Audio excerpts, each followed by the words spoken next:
Sahabat Bunda yang sedang menonton kisah ini, sebelum Bunda melangkah lebih jauh ke dalam cerita yang akan mengguncang hati ini, tuliskan di kolom komentar berasal dari kota mana, tinggal di mana, dan sedang berada di fase apa dalam rumah tangga saat ini.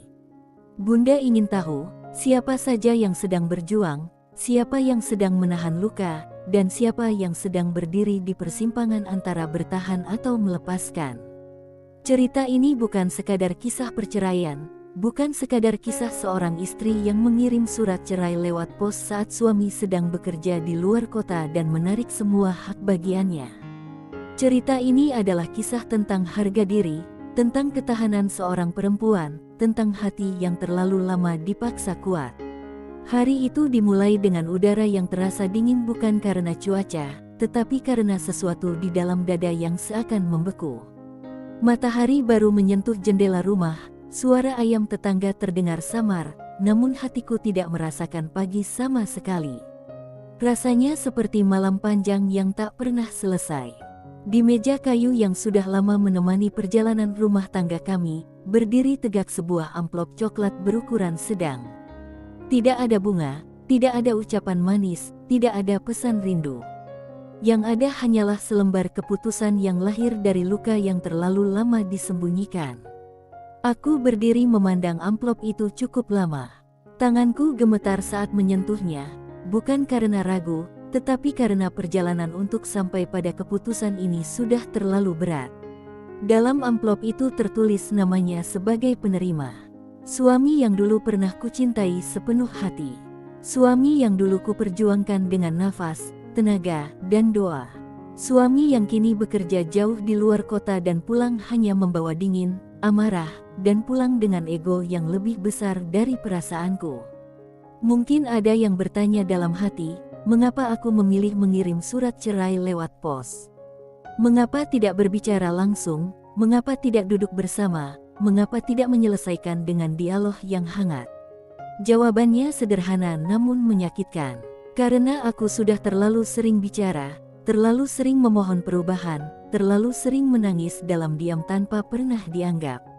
Kata-kata yang kusampaikan selama bertahun-tahun selalu dipatahkan dengan kalimat bahwa semua ini hanyalah perasaanku saja. Bahwa akulah yang terlalu sensitif, akulah yang terlalu berlebihan, akulah yang tidak bersyukur. Selama ini aku diam bukan karena tidak berani melawan, tetapi karena kusembunyikan luka itu demi anak, demi keluarga, demi rumah yang kusebut tempat pulang. Namun semakin lama aku bertahan, semakin jauh aku merasa tidak lagi menjadi bagian dari hidupnya. Ia bekerja di luar kota, menghabiskan waktu berhari-hari di sana, pulang hanya ketika lelah. Tetapi yang pulang bukan suami yang kurindukan. Yang pulang adalah sosok yang mudah marah, mudah merendahkan, mudah menyalahkan, seolah aku hanyalah beban dalam hidupnya. Aku mulai merasa ada jarak yang tak bisa lagi dijembatani. Hingga suatu hari, dari sebuah pesan di ponselnya, dari aliran uang yang tidak pernah kembali ke rumah, dari nomor yang tak pernah ia jelaskan, aku menyadari bahwa kesetiaan bukan lagi hal yang ia jaga. Hatiku hancur bukan karena cintanya hilang, tapi karena kehormatanku sebagai istri diperlakukan seolah tidak ada nilainya. Aku tidak langsung marah, tidak langsung ribut, tidak langsung berteriak. Aku hanya diam dan menyimpan segalanya dalam hati, mencoba kuat, mencoba berpikir, namun semakin hari luka itu berubah menjadi kesadaran bahwa cintaku sudah tidak pernah lagi dihargai. Aku teringat pada malam-malam saat aku menangis sendirian di sudut kamar, saat anak-anak sudah tidur, saat rumah sunyi, dan hanya hatiku yang gaduh. Aku bertanya pada diriku sendiri, sampai kapan harus bertahan hanya karena status, hanya karena takut omongan orang, hanya karena takut disebut gagal. Aku bertanya pada diriku, apakah rumah tangga ini masih rumah, atau hanya dinding tanpa jiwa yang memenjarakan perasaanku? Di tengah kebimbangan itu, aku mulai mempersiapkan diriku secara perlahan. Aku mengumpulkan segala bukti, segala berkas, segala yang menjadi hakku sebagai istri yang selama ini ikut membangun kehidupan ini. Tanah, perhiasan, aset yang selama ini bersama-sama kami beli. Meski sering ia ucapkan bahwa semuanya adalah hasil kerjanya, aku tahu bahwa di balik semua itu ada tenagaku, ada waktuku, ada pengorbananku, ada nafasku yang ikut menopang rumah ini berdiri. Namun setiap kali aku ingin bicara baik-baik, jawabannya selalu sama. Ia merasa lebih tinggi, lebih berkuasa, lebih berhak atas segalanya. Aku hanya dianggap numpang, hanya dianggap penumpang hidup yang harus bersyukur karena masih diberi tempat. Kata-kata itu menusuk hatiku lebih dalam daripada luka apapun. Di saat itulah aku mulai sadar bahwa aku tidak hanya sedang kehilangan suami, tetapi juga kehilangan penghargaan terhadap diriku sendiri. Hari itu aku melangkah ke kantor pos dengan langkah yang terasa berat namun mantap. Tidak ada tangis yang tumpah, tidak ada suara yang bergetar, hanya ada napas panjang yang kucoba jaga agar tidak pecah. Petugas pos menatap amplop yang kutaruh di meja. Ia bertanya sekali untuk memastikan, apakah ini benar akan dikirim sekarang. Aku mengangguk. Di dalam hatiku, ada suara kecil yang berkata bahwa ini bukan sekadar surat, ini adalah pintu yang sedang kututup dengan penuh kesadaran. Saat amplop itu berpindah tangan, aku merasa seperti ada beban berat yang meninggalkan dadaku, namun pada saat yang sama ada kehampaan yang menyelinap masuk. Seolah-olah satu bab panjang dalam hidupku resmi kututup, meski aku belum tahu seperti apa bab selanjutnya. Aku bukan perempuan kaya, bukan perempuan kuat secara fisik, tetapi hari itu aku menjadi perempuan yang berani memilih untuk berhenti terluka. Sahabat Bunda, di titik ini mungkin hatimu ikut bergetar. Mungkin sebagian dari kalian pernah berada di posisi seperti ini. Ada yang memendam, ada yang bertahan, ada yang menangis diam-diam. Tulis di komentar, dari mana sahabat Bunda berasal dan bagaimana kondisi rumah tangga kalian sekarang. Apakah masih berjuang memperbaiki, atau sedang menahan diri agar tidak runtuh? Karena kisah ini bukan sekadar kisahku seorang, melainkan cermin dari banyak perempuan yang merasa tidak didengar. Keputusan mengirim surat cerai bukan lahir dalam semalam. Ini adalah hasil dari bertahun-tahun luka yang kupendam. Ini adalah hasil dari pengorbanan yang tidak pernah dihargai. Ini adalah keputusan yang kuambil bukan dengan marah, melainkan dengan kesadaran bahwa aku juga manusia yang punya batas.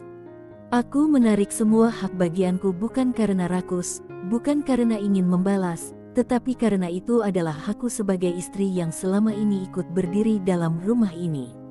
Ada rasa takut, tentu saja. Takut tidak mampu berdiri sendiri, takut menghadapi dunia sebagai perempuan yang berstatus janda, takut menghadapi mata-mata yang akan menilai, mulut-mulut yang akan berbisik. Tetapi di atas semua ketakutan itu, ada satu hal yang membuatku bertahan pada keputusan ini, yaitu keinginanku untuk hidup tanpa rasa terhina. Aku ingin anak-anakku melihat ibunya sebagai perempuan yang berani menjaga martabatnya, bukan perempuan yang rela diinjak hanya demi mempertahankan nama rumah tangga. Dalam perjalanan pulang dari kantor pos, hatiku berputar memikirkan masa lalu. Aku teringat momen saat kami pertama kali menikah, saat janji diucapkan dengan penuh harapan, saat masa-masa indah seolah takkan pernah berakhir. Aku teringat tawa, perjalanan, perjuangan bersama. Aku tidak pernah membenci semua itu. Namun kenyataan masa kini tidak bisa lagi kupaksakan untuk tampak indah. Cinta yang dulu hangat kini telah berubah menjadi dingin yang membekukan jiwa. Bagian ini bukanlah akhir dari cerita. Justru disinilah awal dari pertarungan batin yang lebih besar. Saat surat itu sampai ke tangannya, saat ia membaca keputusanku, saat ia menyadari bahwa perempuan yang selama ini diam ternyata mampu berdiri dan berkata cukup, hidup kami berubah total. Telepon yang berdering, nada suara yang tak lagi sama, penyesalan yang datang terlambat, kemarahan yang berubah menjadi kebingungan. Semua itu akan menjadi bagian dari perjalanan menuju bab selanjutnya. Dan disinilah kisah ini mulai mengalir menuju bagian kedua, ketika uang, harta, dan hak yang selama ini dianggap miliknya sendiri akhirnya menjadi saksi bisu atas luka yang tidak pernah benar-benar ia lihat. Ketika harga diri seorang istri harus dibuktikan bukan dengan kata-kata, melainkan dengan keberanian mengambil apa yang selama ini seharusnya menjadi bagiannya. Ketika cinta yang pernah ada harus diuji oleh keputusan paling pahit dalam hidup. Cerita ini belum selesai. Setelah surat itu dikirim, setelah langkahku semakin menjauh dari rasa takut, hidup mulai menunjukkan wajah aslinya. Di bagian berikutnya, akan terbuka kisah tentang bagaimana harta, kerja keras, dan hak perempuan seringkali dianggap tidak penting, hingga akhirnya aku berdiri dan berkata bahwa aku pantas mendapatkan keadilan. Dan dari situlah perjalanan menuju kebebasan batin benar-benar dimulai. Bagian 2 dimulai dari saat surat itu sudah berada di perjalanan, dibawa oleh petugas pos menuju kota tempat suamiku bekerja. Di saat yang sama, aku duduk sendirian di ruang tamu. Ruangan itu terasa asing, seakan bukan lagi rumah yang dulu ku kenal. Dinding yang pernah menjadi saksi tawa kini menjadi saksi keheningan yang menyakitkan. Tikar yang pernah menjadi tempat anak-anak bermain kini terasa dingin dan kosong. Namun di tengah rasa sepi itu, ada satu hal yang membuatku tetap tenang, yaitu keyakinan bahwa keputusan yang kuambil bukan lagi tentang marah atau emosi, tetapi tentang harga diri dan keadilan bagi diriku sendiri. Sejak lama aku terbiasa mengalah. Ketika gaji yang ia kirim tidak pernah cukup untuk kebutuhan rumah, aku menutupinya dengan bekerja kecil-kecilan dari rumah. Ketika uang belanja sering dipotong tanpa penjelasan, aku memilih diam. Saat ia berkata bahwa semua harta adalah hasil jerih payahnya, sementara aku dianggap tidak berkontribusi, aku hanya menahan sesak di dada. Padahal di balik setiap lembar uang yang ia hasilkan, ada waktu dan hidupku yang ikut menyertai. Ada hari-hari panjang yang kuhabiskan untuk menjaga rumah, mengurus anak, menahan lelah, mengatur segalanya agar keluarganya tetap berdiri. Namun baginya, semua itu tidak terlihat. Yang terlihat hanyalah dirinya sendiri. Ia merasa sebagai penguasa di rumah ini. Ia merasa berhak mengambil keputusan tanpa pertimbangan, seolah aku hanyalah pelengkap hidupnya. Kata-kata yang ia lontarkan sering kali merendahkan. Ia berkata bahwa tanpa dirinya aku tidak akan memiliki apa-apa. Ia berkata bahwa semua fasilitas yang kupakai, semua tempat yang kutinggali, semuanya adalah miliknya. Aku disebut penumpang, aku disebut bergantung, aku dianggap perempuan yang tidak punya kemampuan. Dan setiap kali kata itu keluar dari mulutnya, hatiku terkoyak sedikit demi sedikit. Bukan tentang uangnya, bukan tentang hartanya, tetapi tentang rasa hormat yang hilang. Aku tidak menuntut kemewahan, aku hanya ingin diakui sebagai pasangan, sebagai manusia yang ikut membangun, bukan sekadar bayangan yang mengikuti kemana ia melangkah. Itulah sebabnya ketika aku memutuskan untuk menggandeng pengacara, keputusanku bukan lahir dari ambisi, melainkan dari kesadaran bahwa aku tidak boleh lagi membiarkan diriku dianggap tidak bernilai. Kami duduk di sebuah ruangan sederhana. Di meja ada tumpukan dokumen yang selama ini kusimpan rapi. Sertifikat tanah, bukti pembelian aset, catatan rekening, hingga bukti bahwa sebagian besar harta yang kami miliki tidak pernah berdiri dari usaha satu orang saja. Pengacara itu menatapku dengan mata yang tenang. Ia bertanya apakah aku yakin dengan langkah ini. Aku menarik napas panjang, bukan untuk menguatkan diri, tetapi untuk memastikan bahwa hatiku benar-benar siap. Aku mengatakan bahwa aku tidak ingin mengambil lebih dari yang menjadi hakku, tetapi aku juga tidak ingin lagi dianggap tidak memiliki apapun dalam rumah tangga yang selama ini ikut kuhidupi. Prosesnya tidak mudah. Setiap dokumen diperiksa, setiap bukti diteliti. Di setiap lembar kertas itu, seolah ada cerita panjang yang ikut terbaca. Cerita tentang perjuangan, tentang pengorbanan, tentang rasa sakit yang tak pernah diakui. Dan di sela proses itu, hatiku terus berperang. Ada bagian diriku yang masih berharap rumah tangga ini bisa diperbaiki. Namun ada bagian lain yang sudah lelah dipaksa kuat. Saat surat cerai sampai di tangannya, teleponku berdering berkali-kali. Nada suaranya berubah total.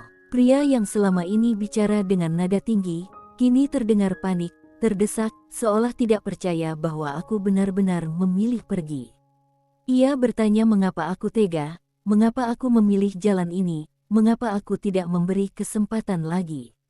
Ia mulai memutar cerita, membawa alasan, bahkan memutarbalikkan keadaan seakan akulah penyebab semuanya. Tapi kali ini aku tidak lagi goyah.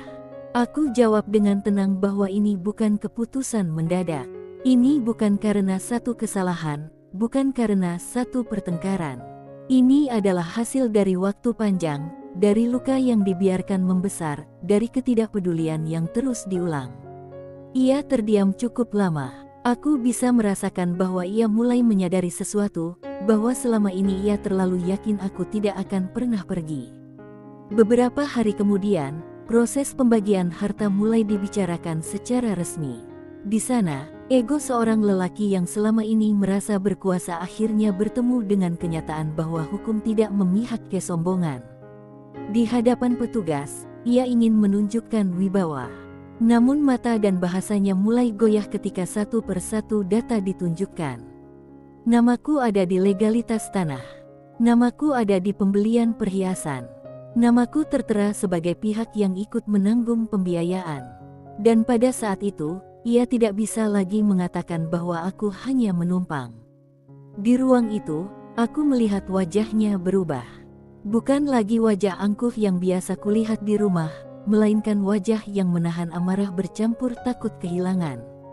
Ia menatapku dengan tatapan yang tidak bisa kuartikan. Ada pertanyaan yang seolah ingin ia lontarkan, mengapa aku bisa sejauh ini, mengapa perempuan yang selama ini diam akhirnya berani berdiri. Namun aku tidak berkata banyak. Aku hanya duduk tenang, membiarkan proses berjalan. Karena hari itu bukan lagi tentang perasaan, melainkan tentang pembuktian bahwa seorang istri juga memiliki hak atas hidup yang sudah ia perjuangkan. Sahabat Bunda, mungkin di titik ini ada yang mulai mengerti bahwa uang tidak hanya tentang materi. Dalam rumah tangga, uang bisa menjadi saksi. Saksi tentang siapa yang bertanggung jawab, siapa yang bekerja, siapa yang peduli, siapa yang mengambil, dan siapa yang diam-diam kehilangan dirinya sendiri. Banyak perempuan yang bertahan karena uang. Banyak perempuan yang diam karena takut tidak bisa hidup tanpa penopang suaminya. Banyak perempuan yang memaksa diri menerima perlakuan yang tidak adil hanya karena takut kehilangan pijakan. Aku pun pernah berada pada ketakutan itu. Namun aku sadar bahwa yang paling berbahaya bukanlah kehilangan uang, melainkan kehilangan keberanian untuk menghargai diriku sendiri. Harta yang kutarik bukan untuk kesombongan. Harta itu adalah simbol bahwa selama ini aku ada, bahwa selama ini aku ikut berdiri, bahwa selama ini aku bukan sekadar bayangan.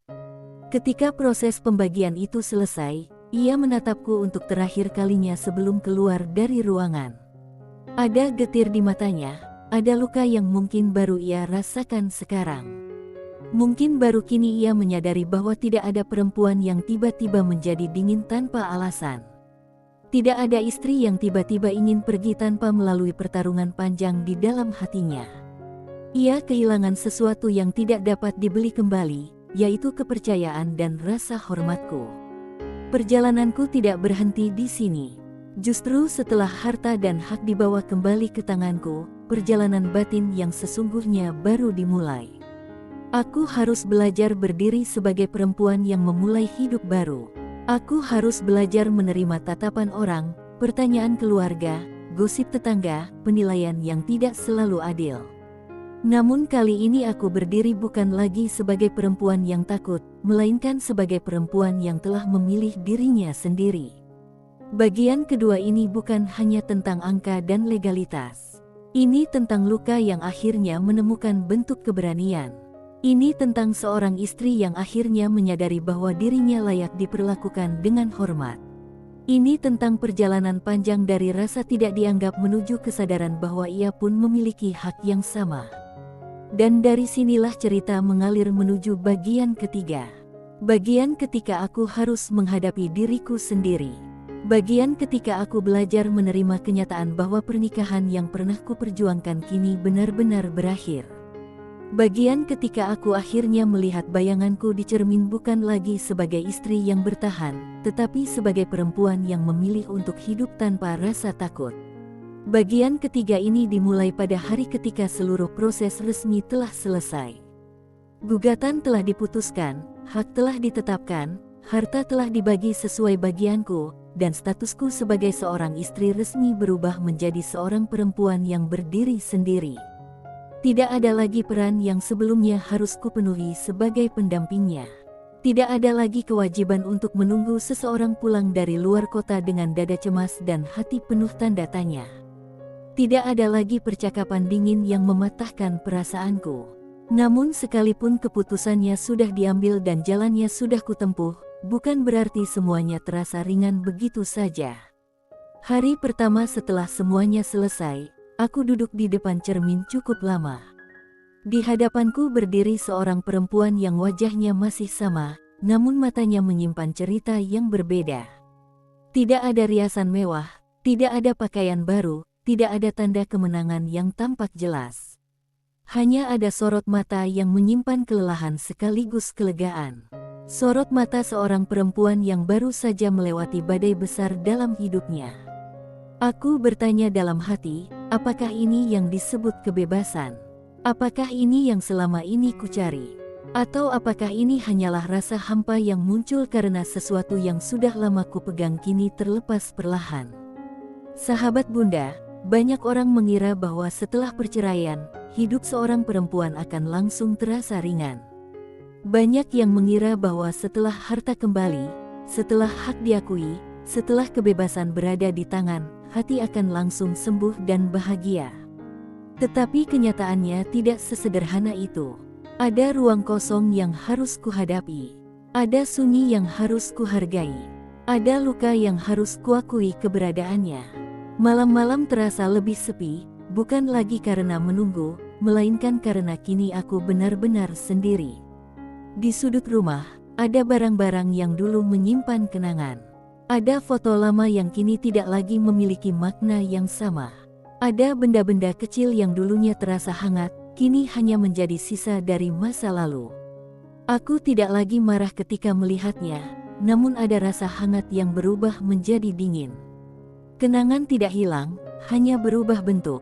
Tidak lagi menjadi alasan untuk bertahan, melainkan menjadi pelajaran agar aku tidak lagi menutup mataku terhadap diriku sendiri.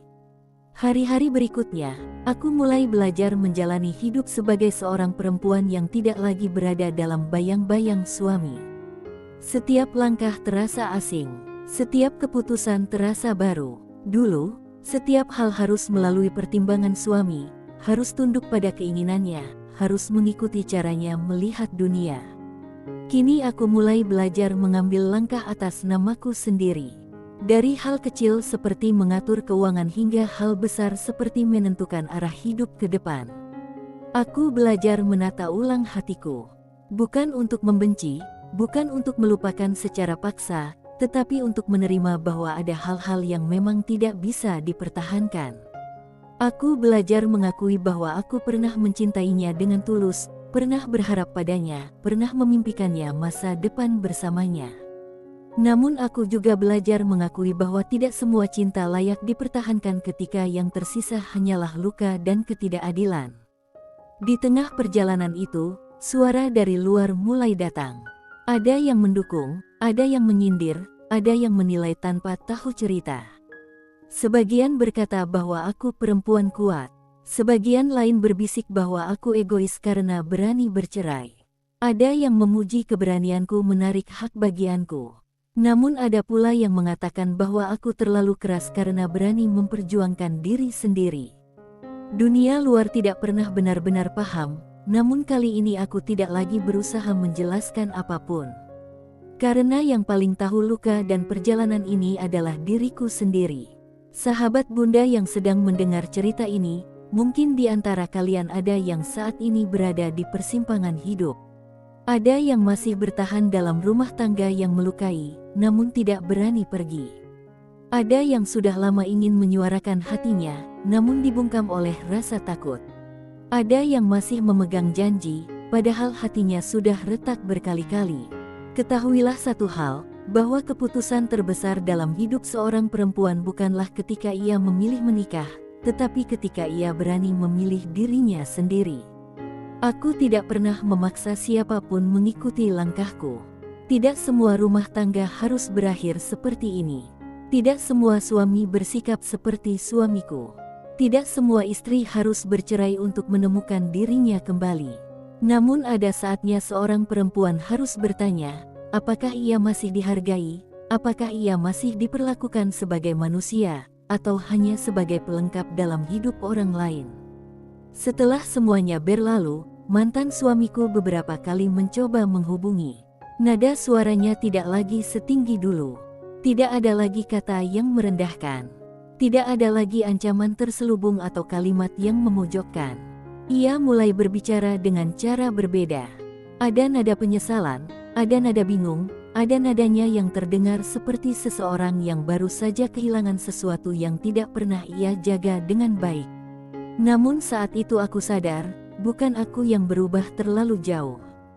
Hanya saja selama ini ia tidak pernah benar-benar melihatku sebagai manusia yang juga memiliki batas. Ia bertanya apakah tidak ada kesempatan lagi.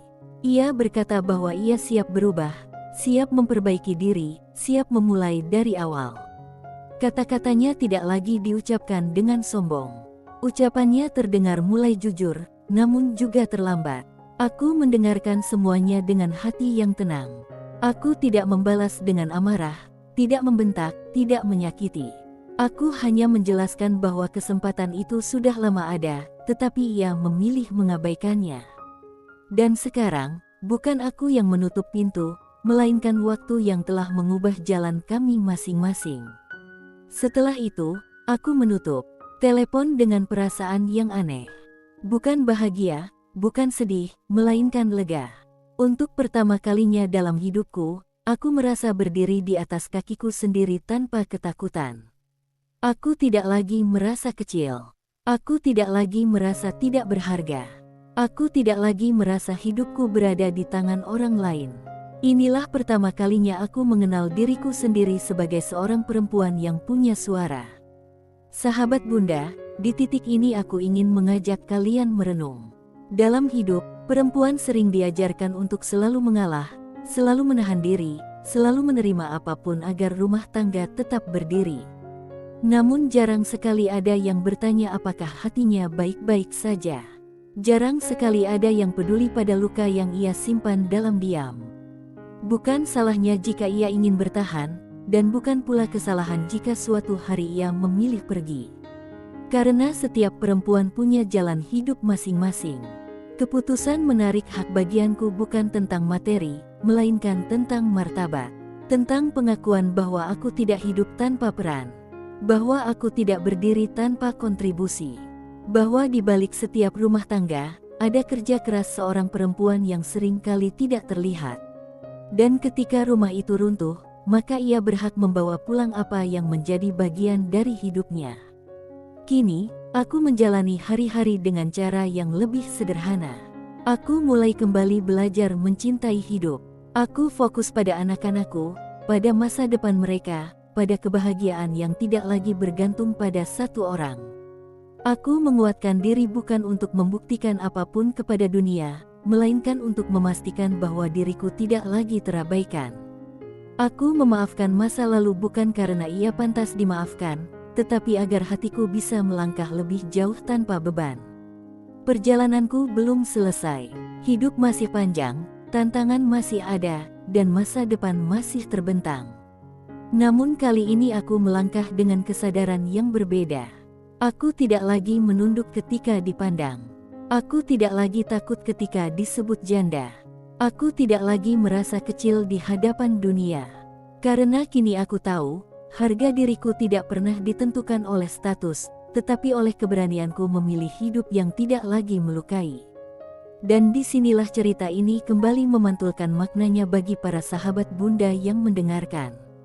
Tulis di kolom komentar, dari mana kalian berasal dan fase apa yang sedang kalian jalani.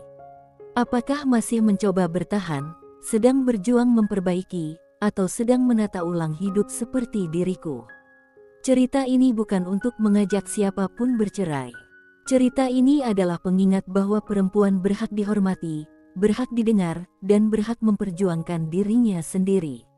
Karena pada akhirnya, tidak ada yang lebih mahal dari martabat seorang perempuan. Dan tidak ada keputusan yang lebih berat daripada keputusan untuk berdiri, ketika selama ini dunia memaksanya untuk terus bertahan.